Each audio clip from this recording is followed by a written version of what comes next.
बर्बाद गुलिस्ता करने को बस एक ही उल्लू काफी था।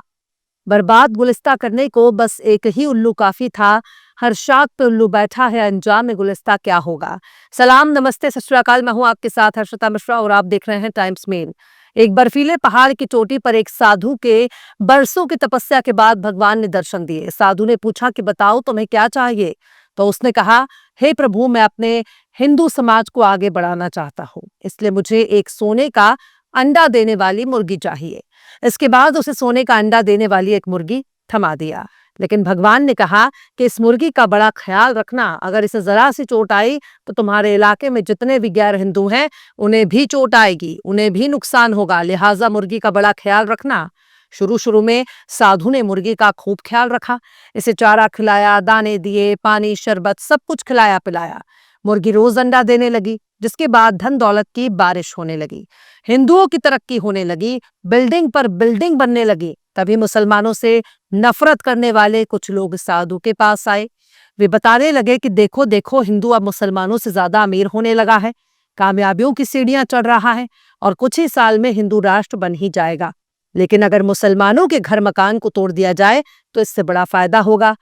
इस पर साधु बाबा ने कहा कि इतनी जहमत उठाने की क्या जरूरत है, मैं अपनी मुर्गी का एक पंख निकाल देता हूं, देखो मुसलमानों की इमारतें गिर जाएंगी। तो साधु बाबा ने मुर्गी का एक पंख निकाल दिया। उसके बाद पड़ोस में रहने वाले अब्दुल की इमारत ढह गई। इस नजारे को देखने के बाद तमाम हिंदू संगठन बहुत खुश हुए, जश्न मनाने लगे, खूब नाचने लगे।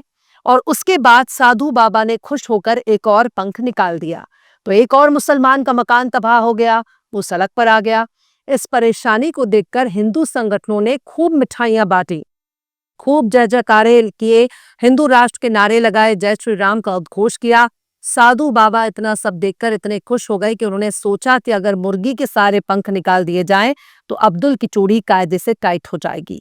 उसके बाद उन्होंने आव देखा न ताव, मुर्गी के सारे पंख चुन चुन कर निकाल दिए। लिहाजा सोने का अंडा देने वाली मुर्गी के शरीर पर जितने पंख मौजूद थे उतने मुसलमानों के घर जमींदोज हो गए, मानो किसी ने उनके घर पर रातों रात बुलडोजर चला दिया हो। इस मंजर को देखने के बाद तमाम हिंदू संगठन खुशी के मारे उछल पड़े, बाबा जी को अपने कंधों पर उठा लिया। और इसके बाद बाबा जी ने देखा कि अब्दुल घर मकान टूटने के बाद भी बड़ी चैन से जी रहे हैं। अब अब्दुल को सबक सिखाने के लिए मुर्गी के तंग पर कोई पंख बाकी नहीं रह गया था। लिहाजा इस बार उन्होंने अपने पड़ोस में रहने वाले अब्दुल की टांग तोड़नी चाहिए। अगर अब्दुल की टांग टूट जाएगी तो इससे बहुत मजा आएगा। लिहाजा बाबा जी ने अपनी मुर्गी की दोनों टांगे तोड़ दी। लेकिन पड़ोस का अब्दुल अभी भी जी खा रहा था।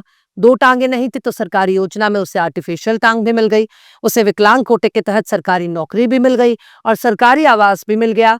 अब्दुल को चैन से खाता पीता देख हिंदू संगठन बर्दाश्त न कर सके और ज्यादा गुस्से में आ गए। फिर बाबा जी ने एक और सख्त कदम उठाया, उन्होंने अब्दुल को मारने के लिए अब अपनी मुर्गी का गला घोट दिया, जिसके बाद अब्दुल तो इंतकाल फरमा गया। फिर क्या था, बाबा जी खुशी के मारे भांगड़ा डांस करने लगे, पर वे भूल गए कि अब्दुल तो सरकारी कर्मचारी था। उसकी मौत के बाद उसके बेटे को मृतक आश्रित कोटे से नौकरी मिल गई।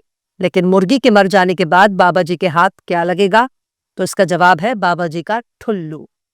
अब बाबा जी ने अपनी मुर्गी को मारने के बाद अपना सब कुछ गवा दिया, क्योंकि मुर्गी के कत्ल के बाद अब ना तो बाबा जी को सोने का अंडा मिलेगा, ना उस अंडे को पाकर हिंदू अमीर होंगे, ना हिंदू दौलतमंद होगा, ना हिंदू राष्ट्र बनेगा और ना ही अब्दुल की चूड़ी टाइट होगी। अब्दुल की चूड़ी टाइट करने के चक्कर में बाबा जी ने सोने का अंडा देने वाली अपनी मुर्गी को अपने ही हाथों से मार दिया। बरसों की तपस्या के बाद सोने का अंडा देने वाली मुर्गी अब मर चुकी थी। बाबा जी ने अब्दुल की चूड़ी टाइट करने के चक्कर में मुर्गी को ही मार दिया। बाबा जी चाहते तो बिना अब्दुल को परेशान किए ही मुर्गी के अंडे से फायदा उठा सकते थे, अपने हिंदू समाज को आगे बढ़ा सकते थे। बाबा जी चाहते तो बिना हिंदू संगठनों की बात माने सबका कल्याण कर सकते थे, हर हिंदू को अमीर बना सकते थे। आखिर अब्दुल से कंपटीशन करने की जरूरत ही क्या थी। अगर आपसे पूछा जाए कि बरसों की साधना के बाद बाबा जी को क्या मिला, तो इसका बस एक ही जवाब होना चाहिए और वो है कि बाबा जी का ठुल्लू। और अब बाबा जी का ठुल्लू को लेकर ना तो मुसलमानों की चूड़ी टाइट कर सकते हैं, न ठुल्लू के दम पर हिंदू को मजबूत कर सकते हैं। पर हैरान होने की जरूरत नहीं है, जम्मू कश्मीर में हिंदुओं के चंदे और चढ़ावे से एक मेडिकल कॉलेज बनाया गया था। बड़ी मुश्किल के बाद इसे मान्यता भी मिली। यानी हिंदुओं ने अपने चंदे और चढ़ावे के दम पर एक मेडिकल कॉलेज बना लिया। पर मुस्लिम बहुल जम्मू कश्मीर में वैष्णो माता मेडिकल कॉलेज बन जाने के बाद पहले ही बैच में मुसलमान छात्र ज्यादा एडमिशन हासिल कर लेते हैं। इससे हिंदू संगठनों ने मेडिकल कॉलेज का विरोध करना शुरू कर दिया। क्योंकि जम्मू कश्मीर में मुसलमान बहुसंख्यक हैं, हिंदू ही कम संख्या में हैं। घाटी में तो और भी ज्यादा मुसलमानों की आबादी है। जम्मू में हिंदुओं की संख्या थोड़ी सी ज्यादा है। सबसे गौर करने वाली बात यह है कि मेडिकल कॉलेज में जम्मू कश्मीर के छात्रों का कोटा ज्यादा था, इसलिए 50 सीटों में 42 मुस्लिम छात्र एडमिशन हासिल कर लेते हैं। चूंकि जम्मू कश्मीर के लोगों को 85% स्टेट कोटा मिला है, यानी चाहे कश्मीरी हिंदू हो या मुसलमान, उसे इस कॉलेज में सबसे ज्यादा तादाद दाखिला देना होगा। लिहाजा वैष्णो देवी मेडिकल कॉलेज में 85% अगर कश्मीरी दाखिला लेते हैं तो इसमें हाय तौबा मचाने की जरूरत क्या है। हिंदू संगठनों ने यह कहना शुरू कर दिया कि 50 सीट वाले मेडिकल कॉलेज में 42 स्टूडेंट मुसलमान कैसे आ गए। सिर्फ 7-8 बच्चे ही हिंदुओं के एडमिशन ले पाए हैं, जिसके बाद हिंदू संगठनों ने इतना विरोध किया, इतना बवाल किया कि अब मेडिकल कॉलेज की मान्यता ही रद्द हो गई है। गौर करने वाली बात यह है कि बजरंग दल, वीएचपी समेत 50 से ज्यादा हिंदूवादी संगठनों ने मुस्लिम स्टूडेंट्स के दाखिले का विरोध किया था। इस विरोध में खुद बीजेपी भी शामिल थी।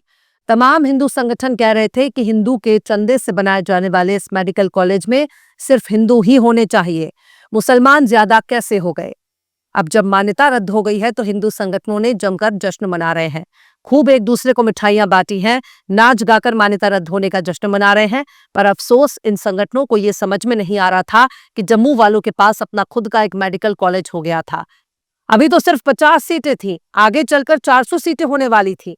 इसमें सबसे ज्यादा कश्मीरी बच्चे ही पढ़ते, हिंदू बच्चे भी पढ़ रहे होते, लेकिन इन लोगों ने अपने पाव पर ही कुल्हाड़ी मार दी।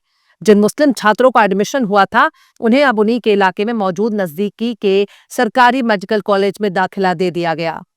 मजेदार बात यह है कि ये एक प्राइवेट मेडिकल कॉलेज ही था, फीस भी ज्यादा थी। अब जिन मुस्लिम स्टूडेंट्स को उनके इलाके में नजदीक के सरकारी मेडिकल कॉलेज में दाखिला दे दिया गया है, उन्हें अब कम कीमत में ही पढ़ाई पूरी करने का मौका मिल गया। लेकिन हिंदुओं को क्या मिला, खासकर इन हिंदू संगठनों को क्या मिला? तो इसका एक ही जवाब है, बाबा जी का ठुल्लू। जो छात्र इसमें एडमिशन लेने में कामयाब हुए हैं वे नीट के जरिए चुनकर आए थे, यानी बकायदा सरकारी और कानूनी प्रोसेस के तहत सिलेक्ट होकर उन्हें वैष्णो देवी मेडिकल कॉलेज मिला था। इसे ही कहते हैं मुसलमानों की चूड़ी टाइट करने के चक्कर में खुद की धोती फाड़ लेना। अब्दुल की चूड़ी टाइट करने के शौक में हिंदूवादी संगठनों ने हिंदुओं के फ्यूचर को ही बर्बाद कर दिया। उम्मीद है आपको हमारी बात कायदे से समझ में आ रही होगी कि आखिर नुकसान किसका हुआ। कश्मीर की यह असली कहानी बताने के लिए काफी है कि हिंदू संगठन ही हिंदुओं के दुश्मन हैं और वे हिंदू समाज का ही सबसे बड़ा नुकसान कर रहे हैं, क्योंकि ये हिंदुओं को पढ़ाई करता नहीं देखना चाहते हैं। बहरहाल चलते चलते आखिर में अहिया भोजपुरी ने भी क्या खूब फरमाया है, मिला है तख्त जो जमहूरियत में बंदर को, मिला है तख्त जो जमहूरियत में बंदर को, तो उनसे क्या सभी जंगल के शेर डर जाए। फिलहाल इस खबर में बस इतना ही। यह एपिसोड आपको कैसा लगा कमेंट बॉक्स में जरूर से बताइए। पसंद आए तो लाइक करें, शेयर करें और बेबाक निष्पक्ष स्वतंत्र पत्रकारिता को सपोर्ट करने के लिए आप हमारे चैनल टाइम्स मेल को जरूर से सब्सक्राइब करें और बेल आइकन की घंटी वाली बटन आप जरूर से दबा दें ताकि आपको हमारे आने वाले नए वीडियो की नोटिफिकेशन फौरन ही मिल जाए। फिर मिलते हैं किसी और वीडियो में एक नई खबर के साथ। हर्षिता मिश्रा को दीजिए इजाजत। जय हिंद। अगर अभी तक आपने हमारे चैनल टाइम्स मेल को सब्सक्राइब नहीं किया है तो जल्दी से सब्सक्राइब कर दें और बेल आइकन भी प्रेस कर दें।